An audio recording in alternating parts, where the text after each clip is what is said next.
Today we are going to talk about um, why people get sick and why we even feel tired when we actually go on holidays, when we're all expecting that that's going to be like the most amazing time, and oftentimes it doesn't turn out that way. So yeah, I really want to speak to that one. Also, why don't we necessarily feel amazing after the holidays when we come back to work? And also, a lot of people experience the so-called post, oh my god, it's so windy here, the post-holiday depression. So there is a conversation around that piece. What happens when we come back? How to integrate back into our normal life, and should we even integrate, and what to do with that whole stuff. So these are the two main things, and then also I want to kind of use this topic of a holiday to shed some light on just generally the topic of taking time off, and even how we feel during the weekend and after the weekend, how we work with that energy conceptually, like having time off, and then also being on the kind of like the productive autopilot, the working mode, and just have a look at it all together, like what that even, like how to balance it and how to make it work for ourselves. So yeah, Lucia, do you have any questions or things to share, or anything that like really kind of feels alive for you in terms of this topic today, before I get into some of my definitions and the concepts that I've been studying? It's for me, it's pretty much, as I've been thinking about it, what keeps coming back is, why is it actually normal, this idea of Mm-hmm. the fact that when we disconnect from our lives, there's always got to be this extreme feeling of coming back or away from something that feels better or worse. Mm-hmm. And it feels Yeah. like it's such an organic part of the conditioning that we're part of the whole life. Like, as far as I can remember, even going to school felt like, oh my God, like at the end of a summer holidays break, you would be like, oh, I don't want school to restart. And then when you start working, there's this whole thanks God it's Friday, as if it was cool to feel not okay about how your week goes, and then looking forward to the weekend. And it just, I don't know, it just feels so absurd now that we've been doing the work. Why couldn't we be able to maintain the weekend or summer or whatever mindset throughout the week, and just, change locations and change how we spend our days all year round? But it just feels so sick. The fact that we're having the conversation, the fact that it's okay to be sharing with friends how you hate getting ready for work on Sunday evening, and then having the depression on Monday or after holidays, making it even more extreme because it's been after a couple of weeks off. Yeah, it just doesn't feel okay. So I'm really happy that we're having this conversation after last week's conversation about the post-holidays depression. It feels like we're going deeper into how actually to manage the mindset before and during the holidays.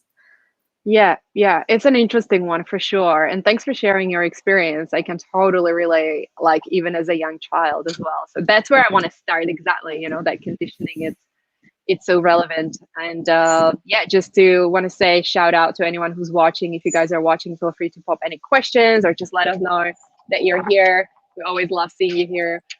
So yeah, let's get to it. Let's get to the topic. So why do we do this? Like, why do we have a week when we work, and then there's 2 days of the weekend? And then, like, how did we even come up with these concepts of like structuring our weeks in this way, and then coming up with the idea of there's going to be 2 or 3 weeks off for the year for everyone to, like, take some rest? Like, why didn't we come up with a concept of having half year on and half year off? I find this really, really interesting, and we can definitely look into the history of it, and go all the way back to like industrial revolution. But I really just want to kind of invite everyone to just feel into this question. Like, are you realizing that you're working around this concept, and is this really working for you? How does this make you feel? How do you actually feel on Sunday evening? How do you feel on Monday morning? How do you feel when you go on holidays, before the holidays, during the holidays, and after the holidays? Is it always, what you expect it to be? And perhaps going even deeper into what does your day actually look like before you go on holidays? What are the activities that you do, like going to work, making sure everything's ready before you go away, probably working 200% rather than the usual 100%, and then going on holiday and being like, oh, okay, now is the time to take some steam off, and having this expectation that what is going to happen on this holiday, and then coming home and being like, okay, now I'm going back to my usual life. And what are all these feelings? What are you experiencing physically? I don't want to project what I used to go through, or what my opinion of this is, but I really just want to ask you this question. So when you're watching this, just ask yourself, like, what is conceptually you following this model? What's happening on your physical level, on your mental level, on your emotional level, and spiritually? Where are you when you're going through this experience? Yeah. And so in terms of our physiology, and I guess it's all, we always talk about everything holistically. So our physical body, our emotional body, spiritual body, everything is connected. So when we go on holiday, when we're prepared for that holiday, we put a lot of effort into getting ready for it. So it's not just the holiday logistics when we're booking it, but it's also what do we have to take care of before we go away? Have this responsibility to make sure everything's intact, everything's ready. It's so much pressure, it's so much stress, and this is the time when your body really goes through, it's almost like an extra stress, like a lot of adrenaline running, a lot of cortisol is being flooded into your system, and you are basically taxing your body more than during your day to day, just before you go on holiday. And then suddenly all that pressure drops, right? All the pressure just goes away, and you're there somewhere on the beach sipping your pina colada. A lot of people have, I want to treat myself, have a lot of alcohol and whatever food I want to eat on this holiday. So just really, really just kind of appreciate that switch that you're making for yourself energetically, in terms of what's going on inside your body, in terms of your physiology, what you're putting into your body, the environment that you kind of switch into, and what that means for your system. So what a lot of people experience is that this happened to me so many times. I don't know about you, Lucia, but like I used to get sick on holidays. I used to be like so excited about going, and then either just before, or during the holidays, my system would just go, and I just get sick, and I can't really enjoy it. When I was still going to school, I used to actually get sick before the school trips because there was so much anticipation, and just mentally what I was processing, right?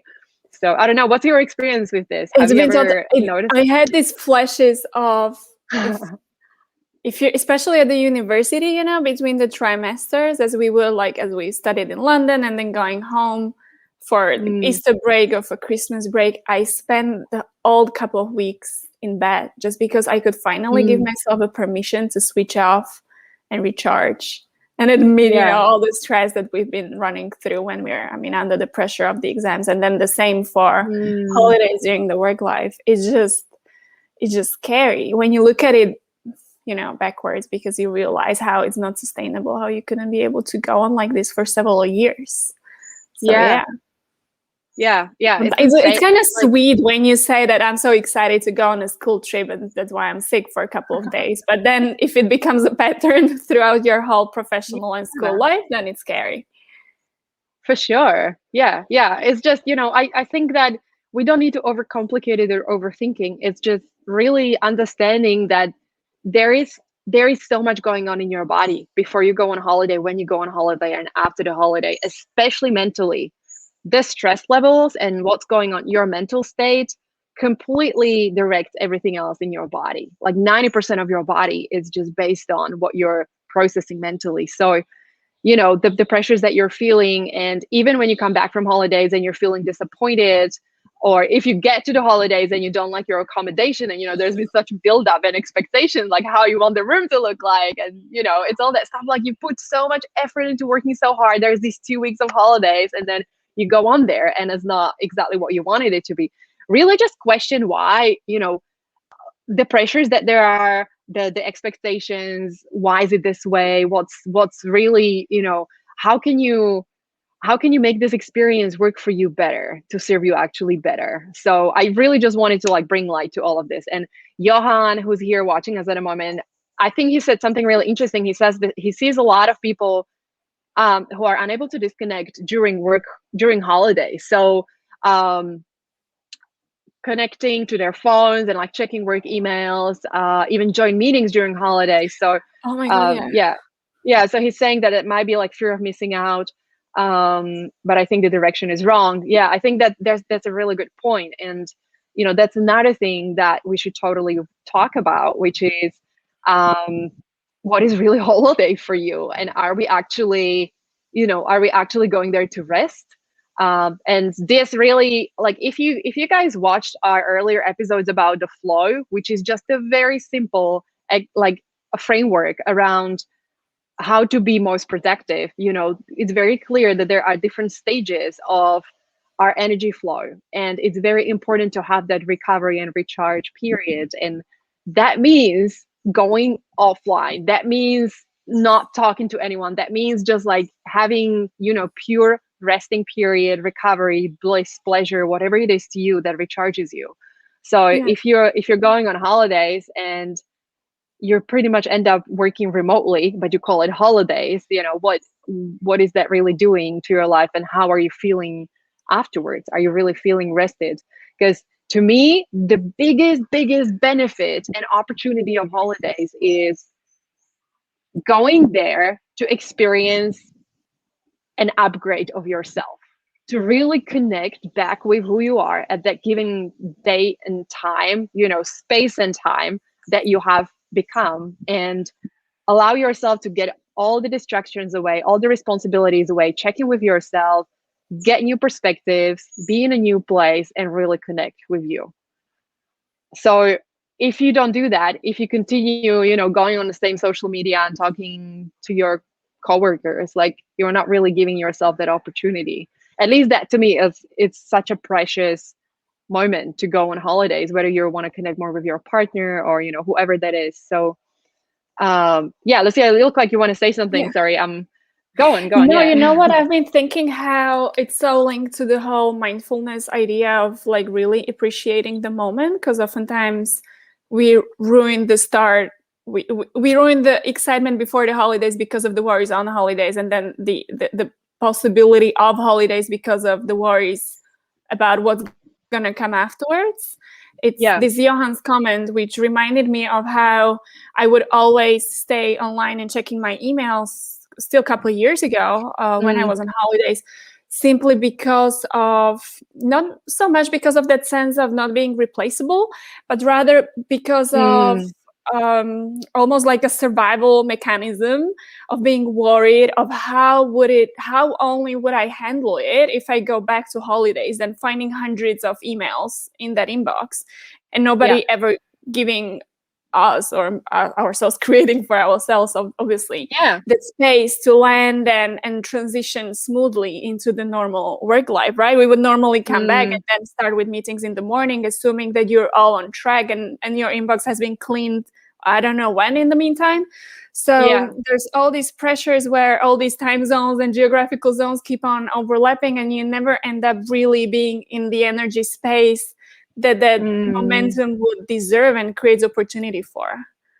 Yeah, for sure. Yeah, this really brings me to a very important thing I wanted to talk about today, which is our own boundaries and our own discipline. Because unless we create that, no one else will for us. That, when you're employed at a company, they're just going to keep pushing you as far as they can, until you will say no. So you're responsible for your own boundaries and the discipline that you will build around your holidays. And I wanted to definitely talk today about how can we practice for our holidays every day, like how can we have these mini holidays every day, just by simply having, let's say, morning ritual, or having space and time in our days on a daily basis where we remove those distractions, where we do allow ourselves to have that transition period that you talked about, where we don't feel overwhelmed, and we feel like we're giving ourselves what we truly need in terms of the rest and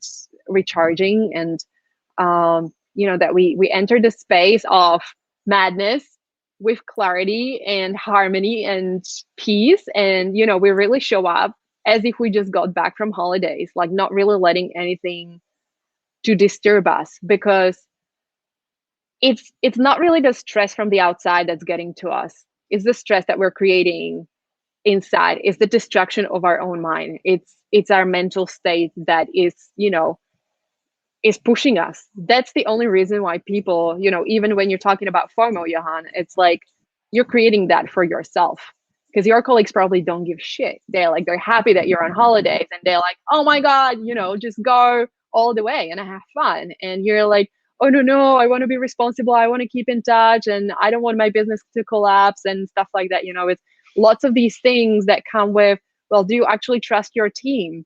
What are you afraid of? Are you afraid of losing your job? Are you afraid of not being included in some important decision making? What is it really that is keeping you on your phone when you should be giving yourself all this opportunity to leverage that energy that's happening for you on these holidays? Like, do you actually realize that you're making an investment into yourself every single time you take time off? And what is that opportunity, and how much you're missing out on that when you're checking your phone?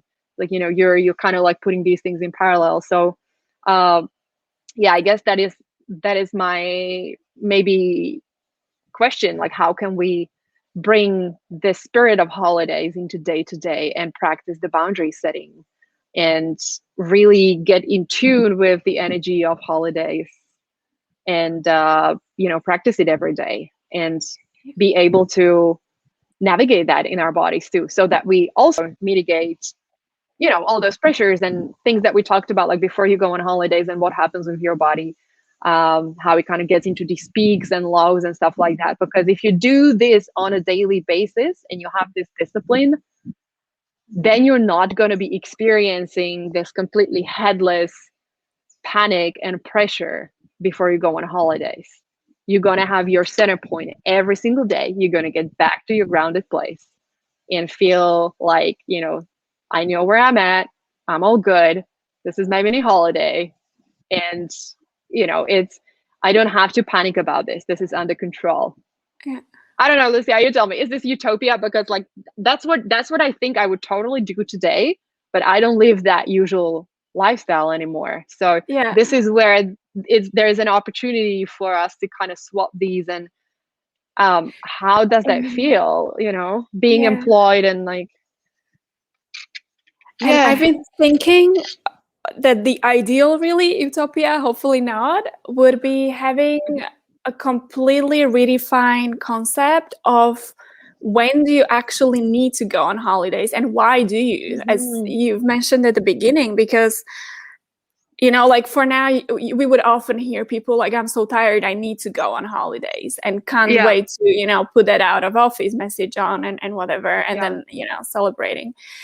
But if we manage to organize our days and our energy in such a way that your body is not depleted, that your soul is excited because of how we spend our days when we work on, we are happy with the spaces we created around ourselves and inside of ourselves, then what is it that actually is the objective of holidays? As you've said, we often create these pockets of changes just to reconnect and upgrade ourselves. Is that the almost like the ultimate checkpoint and the question that we should be asking ourselves? Like, are we like, how long has it been? How many months have I felt in such a way that I don't actually need to leave from my life? Yeah. And I guess that would be a beautiful signal of, I don't need to, I just want to, because of the experiences that come with the break. But I don't like physically and mentally need to leave my life just to be able to then come back to it and continue with batteries recharged. Yeah, that's a great one for sure. I'm really feeling that. And I think that there is definitely a greater opportunity to just question the intention behind people's holidays. Like, why are you going? And I guess what you've been saying is like, can you use holidays in a preventive way rather than kind of, as a last resort, so that you don't die literally because you're so tired. You just have to escape. And that I've done that like in my last years when I was still living, this kind of standard lifestyle. I would like living in a city, and then it was like I was escaping. Like it was the only thing I could possibly do to save myself. And that doesn't feel good. It's like I love the holidays, and it did allow me all this like sense of wonder and disconnection. And I didn't want to look at my phone. I just put it in a safe and didn't look at it for 3 weeks. That was awesome. But it's it's like, do you actually want to go with this concept of having 2 to 3 week holiday a week and then that's it? Or, like if you truly connect to your body, are you actually wanting to have a different structure and having, I think Johan is talking about it a little bit at the moment. What do you think about multiple shorter holidays or one longer? Usually there is no time for both, as we have about 30 days per year. Yeah, I mean, I would really want to challenge the way things are done currently. And can you, is there room for negotiation with your employer or, around your work contract? And if there isn't, then what about unpaid leave and time that you can take off just for yourself because you know that that's something that you need? And during that time, you're actually going to create something amazing for yourself. So I was so against this system. Even like the weekends and weekdays, I would feel anxious on Sundays that I had to go back to work on Mondays. It was literally that thing from school just came back to me, and I was dreading it because I felt like I haven't rested enough. Like how are you supposed to pack everything into your weekend? Your you time, and then social time, and then do things around the house, in the home, and connect with your family and be with your partner. And then maybe if you want to study or develop some of your hobbies or whatever you want to do, like how are you supposed to do that? It's like you literally just need to sleep. That's the first thing you got to do. So yeah, it's a lot of pressure around these concepts. And what if your body is wanting to take a day off in the middle of the week? So yeah, I think it's just, we're kind of like throwing out a lot of questions out there rather than providing solutions at the moment. But yeah, I think it's a really interesting conversation to be had, and I really look forward to continuing this in the chat because yeah, I feel like what's happening at the moment for people is that we have this concept of like 20 holidays or so, or with bank holidays maybe it's 30, and we are outside of that time for the rest of the year, like for 11 months, we are literally just pushing our bodies, our systems, and suppressing any kind of intuitive connection to what we truly need, just so that we can produce some output in terms of, work and the responsibilities that we have. And I just want to say that it might not be the best way to go about it. So really, like how can we rethink this, and what can we do together to have these powerful conversations? Yeah. Any last That's words, Lucia? No, that's the thing. What I've been thinking of, as you're saying, we're not really providing solutions. It's because obviously the solutions need to be designed by each of us, depending on where we are in our lives. But it starts with the awareness of whether we're okay with how the system in our life, our structure is set up, and asking ourselves that very almost what feels like intimidating, dangerous question for many people, because they are not yet capable of envisioning what would be the other way.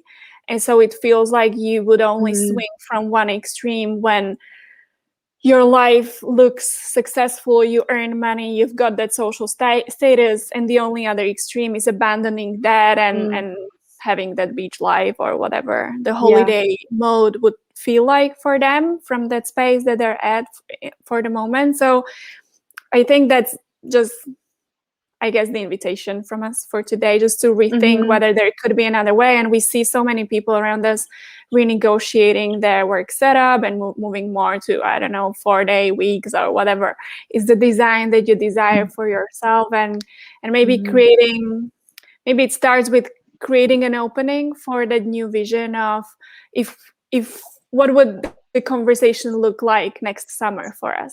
Like, is it possible Mm-hmm. that the next year we would live a work-life cycle that might be serving us a bit more, so that next summer we feel less anxious before, during, after Yeah. holidays, because we've made those very useful shifts that are going to feel like our energy levels and our life is a little bit more sustainable. Yeah, for sure, for sure. Thank you for mentioning that as well. I do come across a lot of people who are like, it's almost like feeling a little bit shy to talk about it, and almost like, oh, I shouldn't complain, I have a good job and like things are okay. But deep, deep, deep inside, there's a little part of me that kind of wants that, but also another part of me that thinks that it's unrealistic. And so, yeah, these conversations serve us more as a really conversation starters. But then when we work with people one-on-one, we do guide you guys towards a very specific negotiation point or goal result, in your concrete scenario. So as you said, like it's very specific for everyone, very different, because we also have different desires and that vision of like what we want our life to be like. But one thing that I want to say that is for certain, and this is not just from my own experience, but I actually saw this happen before I even got on this journey, is that it's totally possible. I've been working with people who were working 3 days a week, 4 days a week, and were making amazing money, and I had awesome jobs and were so balanced, and where I was always admiring them, and they were living in a city or like on the outskirts of a city and had a very different lifestyle. So it really is about you asking yourself what are your values and what's your important to you and how you can design your life around that. I think that is really what matters for every single person, for every single one of us, because also right now something might work for you in the way that it is, and then in a couple of years time it might be different. So yeah, And I guess it's what we're trying to say, that if people, I mean, it only takes that awareness and opening to have those courageous reflections first before you even go to the negotiation mode. You don't have to have those answers. It's rather being open to reaching out and probably having those conversations in a safe space with people like us or whoever you find in your circle, so that you slowly over time arrive at the place and at the mindset which empowers you to have those conversations with the people you need to have them with. Absolutely, definitely. Yeah, you are not bound to accept the structure and the system that's out there. You are totally entitled to create your own and to create your own way of living, and you can only achieve what you can dream. So work on that imagination and connect to that vision and keep talking about it. So definitely this is the right space to share those things and be like, hey guys, I want a villa on the beach in 1 year. Yeah, and we'll be the first ones to stand behind and support you in that vision. Cool. Awesome conversation today. Thank you so much for beautiful reflections and questions and sharing experiences, and also Johan for your questions here and sharing where where you're at and what you're observing, and we look forward to some more conversation unfolding as we post this in the group, and hopefully that will get you guys thinking. And please share how your holiday season is going and what's been happening and what you've been experiencing, and perhaps some new ways of incorporating some of those realizations into your life. It's always really fun to see that. Yeah. Thank you guys Excellent. so much. You Thank should you, ask the Lucia. questions as well if there's still some anxieties coming up about August, because we've been reflecting how all of us are going through the cycle throughout July and August, which is the mainstream holiday season. Should ask the questions so we can address it in the weeks to come. Yes, for sure. Please do. Amazing. Well, have a really beautiful rest of the week, and we'll see all of you guys in 1 week's time. Bye. Bye. Bye.